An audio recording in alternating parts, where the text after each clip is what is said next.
এদিকে গুরুতর অসুস্থ না হওয়া সত্ত্বেও এসএসকেএম হাসপাতালের শয্যা অধিকার করে রেখেছে এমনটাই অভিযোগ উঠছে কালীঘাটের কাকু তথা সুজয় কৃষ্ণ ভদ্রের বিরুদ্ধে।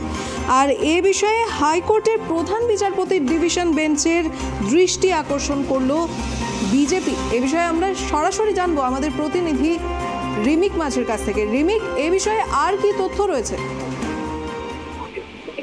দেখো, কালীঘাটের কাকু তথা সুজয় কৃষ্ণ ভদ্রের নিয়োগ দুর্নীতির অন্যতম অভিযুক্ত তিনি দীর্ঘদিন ধরে কিন্তু ইডি হেফাজতে রয়েছেন, জেল হেফাজতে রয়েছেন এবং গত কয়েক মাস ধরে তিনি এসএসকেএম হাসপাতালে ভর্তি রয়েছেন। কেননা ইডি যে তার একটা এই নিয়োগ দুর্নীতির যে একটা অডিও ক্লিপ পেয়েছিল, সেই অডিও ক্লিপে ছিল তার ভয়েস স্যাম্পল মেলানোর জন্য ভয়েস টেস্টের কথা বলেছিল সুজয় কৃষ্ণ ভদ্র, কিন্তু তারপরে তিনি এসএসকেএম হাসপাতালে ভর্তি হন গুরুতর অসুস্থ বলে। এইখানেই কিন্তু প্রশ্ন উঠছে যে কি এমন তার শরীর খারাপ যে এতদিন ধরে তিনি এসএসকেএম হাসপাতালে ভর্তি রয়েছেন। সমস্ত বিরোধী দলের নেতারা থেকে শুরু করে BJP, Trinamool, BJP, CPM, Congress প্রত্যেকে প্রশ্ন তুলে কিন্তু কি এমন রোগ যে সুজয় কৃষ্ণকে সরকারি হাসপাতালে এইভাবে ভর্তি রাখতে হয়েছে। এবং এই অভিযোগ নিয়েই কিন্তু গত বছরের 20 ডিসেম্বর কিন্তু একটা কলকাতা হাইকোর্টে একটা জনস্বার্থে মামলা করেছিলেন আইনজীবী রমাপ্রসাদ সরকার এবং তিনি সেটা অভিযোগ করেছিলেন যে কোন কোনো গুরুতর অসুস্থতা নেই সুজয় কৃষ্ণ ভদ্র, তিনি এই ভয়েস টেস্ট এড়ানোর জন্য তিনি ভর্তি হয়েছেন, তার কোনো রোগ নেই, তিনি সরকারি হাসপাতালে চিকিৎসা পরিষেবার অপব্যবহার করছেন, যে উদ্বাস ব্যাংকে প্রভাবশালীরা ভর্তি থাকেন সেইখানে ভর্তি করতে তিনি নিবিড় তদন্ত এড়াতে চাইছেন। এমনকি এই অভিযোগে ওঠে যে তার ভয়েস বলার স্বর, সুজয় কৃষ্ণ ভদ্রের বলার স্বর পাল্টে দেওয়ার চেষ্টা হচ্ছে। শুধু তাই নয়, এই যে তার মেডিকেল রিপোর্ট, সেই মেডিকেল রিপোর্ট বদল করা কারচুপির অভিযোগ উঠেছে এসএসকেএম হাসপাতালে যদি সুপার পীযূষ কুমার রায় তার বিরুদ্ধে। ফলে এই অভিযোগ কিন্তু উঠেছিল এবং কলকাতা হাইকোর্টে এই যে মামলা হয়েছিল, কিন্তু আজকে বিজেপির পক্ষ থেকে একই অভিযোগ নিয়ে কিন্তু কলকাতা হাইকোর্টের প্রধান বিচারপতি টি.এস. সুব্রমণ্যম এবং বিচারপতি টি.এস. সুব্রমণ্যমের বেঞ্চে কিন্তু আজকে দৃষ্টি আকর্ষণ করে বিজেপি এবং সেখানে তারা একই অভিযোগ করে যে কি চিকিৎসা হচ্ছে।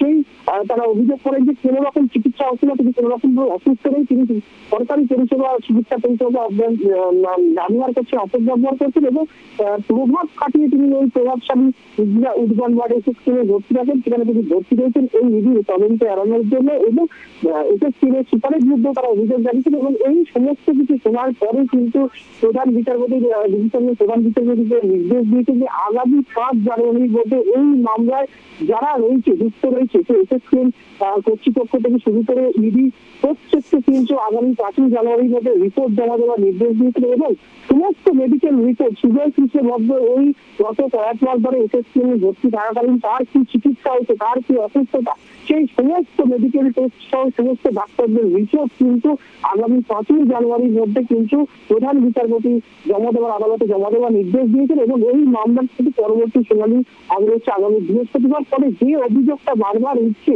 যে সুজয় কৃষ্ণ ভদ্র তিনি এমন অসুস্থতা যে তিনি দীর্ঘদিন ধরে এসএসকেএম ওয়ার্ডে উদ্যান ওয়ার্ডে যেখানে প্রভাবশালী নেতা মন্ত্রীরা ভর্তি থাকেন সেখানে ভর্তি রয়েছে, তাহলে এখান থেকে বিরোধীরা প্রশ্ন অপরাধটাকে ধামাতে দেওয়ার চেষ্টা করছে এবং সেখানে কিন্তু তাকে সমানভাবে সাহায্য করছেন বলে বিরোধীরা অভিযোগ করছেন যে এসএসকেএম এর সুপার পীযূষ কুমার রায়। সেই অভিযোগে দৃষ্টি আকর্ষণ করেছেন আজকে বিজেপির হয়ে আইনজীবী নিগার্জি কুমার সাহা, তিনি আজকে প্রধান বিচারপতি ডিভিশন বেঞ্চে দৃষ্টি আকর্ষণ করছেন এবং তারপরে কিন্তু সুজয় কৃষ্ণ ভদ্রের এই গত 1.5-2 মাস ধরে এসএসকেএম ভর্তি থাকাকালীন যে চিকিৎসা হয়েছে তার সমস্ত মেডিকেল রিপোর্ট সমস্ত কিছু এবং মামলার যারা পক্ষ রয়েছে সব পক্ষকেই কিন্তু রিপোর্ট জমা দিতে হবে আগামী 5 জানুয়ারির মধ্যে নির্দেশ দিতে প্রধান বিচারপতি ডিভিশন বেঞ্চ এবং মামলার পরবর্তী শুনানি হবে আগামী বৃহস্পতিবার। একদমই ধন্যবাদ রিমিক।